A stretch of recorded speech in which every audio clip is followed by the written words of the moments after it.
Hi Beshi! Kumusta? Kumusta? Hello YouTube! Kumusta po kayo mga Beshi? Eto na nga. So ang ating pag-uusapan for today's video is about hand cream. So syempre, parati na lang or halos nakakaligtaan ng lahat ang kanilang mga kamay.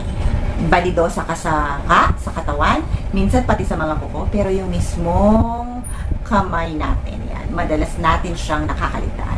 Pero, eto naman talaga ang halos katulong natin. Kung nagtatrabaho ka as encoder, ayan. So, kung nagtatrabaho ka as secretary, ayan. Kung estudyante ka, ayan. O, diba? Ngayon, kung simpleng nasa bahay ka lang, o, nagchat-chat ka, nagsa-cellphone ka, kamay pa rin. Naglalaba ka, kamay pa rin. Nagluluto ka, naghihiwa ka, kamay pa rin. Nagme-makeup ka, kamay pa rin. So, ayan. So, deserve naman po nila ang magkaroon ng pampering, Beshi. Okay, so if you're interested sa mga ipapakilala kong mga hand creams, eto na Beshi, watch my intro!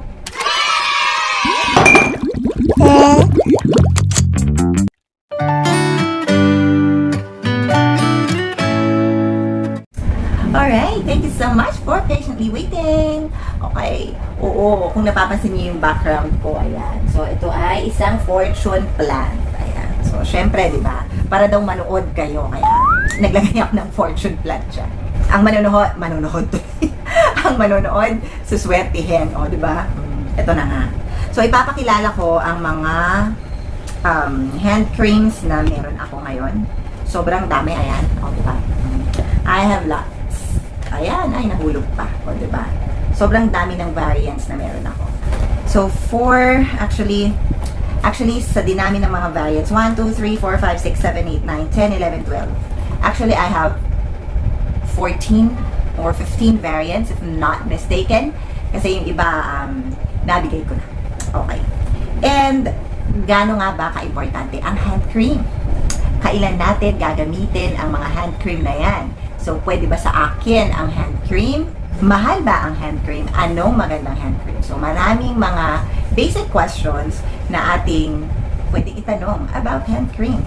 So, umpisahan na natin pag-usapan, bakit ba talaga kailangan natin ng hand cream? And ano ba ang hand cream? Hindi ba parehas lang ng lotion? So, ang first question po natin, why do we need to use hand creams? Okay? So, remember na, sabi nga natin, sobrang pagod ng ating mga kamay.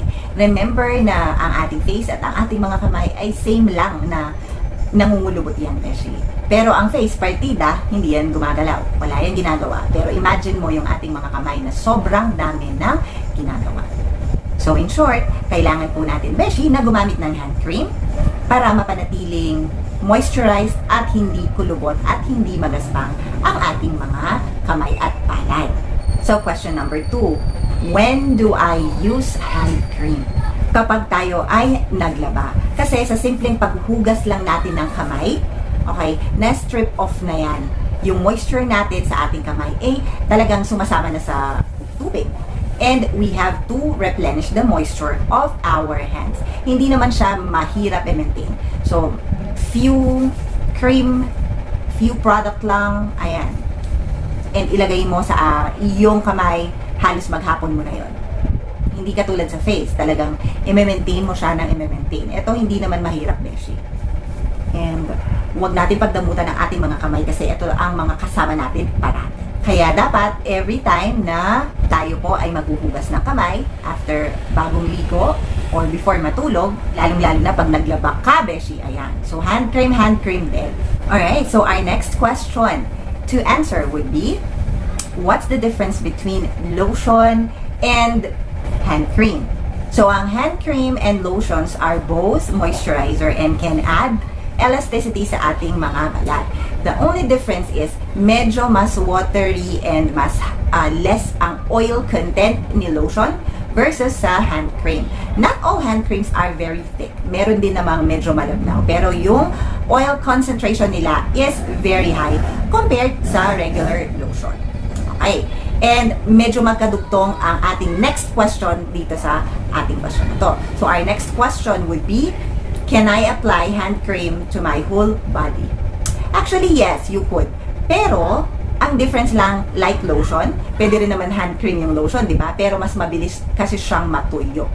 unlike hand creams, yes, it could easily be absorbed as well. Pero yung moisture content niya is mas matagal, mas long-lasting, mas deep compared sa regular lotion. So, ganun din sa katawan. So, if we apply hand cream sa buong katawan natin, di ba? Pag may factory ka ng hand cream, okay, sa buong katawan, ilalagay mo siya, okay naman. Kaya lang, medyo thick or medyo malagkit or heavy sa pakiramdam compared sa regular lotion. Ako pa naman, pag lotion, ayoko ng medyo malagkit ang pakiramdam. Kung sa hands, it's fine. Kasi it could be easily absorbed naman eh. Diba? Pansinin nyo, kapag nagugas tayo ng kamay maya-maya, parang yung parang may nararamdaman kang something na bumabanat ng gusto sa ating mga kamay. Okay? So, nasisira na agad nun ang mga skin barrier natin. And syempre, we don't want that. Kaya, pwedeng kumuha ng mga hand cream of your choice. Ayan. Iba-ibang scent, iba-ibang variant. Actually. Maganda rin dyan, Beshi, yung avocado. Kasi avocado is well known for its high moisture effect sa hands. And last question to be answered is, how often can you use hand cream? Actually, wala naman tayong bound and rules exactly on how you often na maglagay ng hand cream. Okay? So, aside from everyday actually, yun. Everyday kung sa tingin mo, Beshi, is mas kailangan mo pa ng intense na hand cream, didalasan mo yung paglagay. And then, kung tingin mo naman ay tama na, okay, mararamdaman mo naman yan. Ikaw, Beshi, ang makakaramdam yan. Kung gaano mo kadalas dapat ilagay ang hand cream. So, syempre, ang hand cream naman is, kahit na marami silang concentrated oils, madali silang manuot sa ating mga palm. And yun ang nagbibigay kinis sa ating mga kamay. Okay. So, I hope na may natutunan kayo sa aking maikling video for today, Beshi. And if you would like ng mga ganitong video pa, don't forget to subscribe, like, and share this video. Okay, comment ka dyan, Beshi, kung anong say mo sa ating topic. Kung meron kang negative or meron kang positive experience sa mga hand creams na nagamit mo, you better let me know by commenting on the comment section. Okay? So, thank you so much, Beshi. I hope po na nakatulong sa iyo na magkaroon ng kahit kaunting idea about hand creams. Okay? So, thank you so much, Beshi. You always have a great day and stay safe. Bye for now.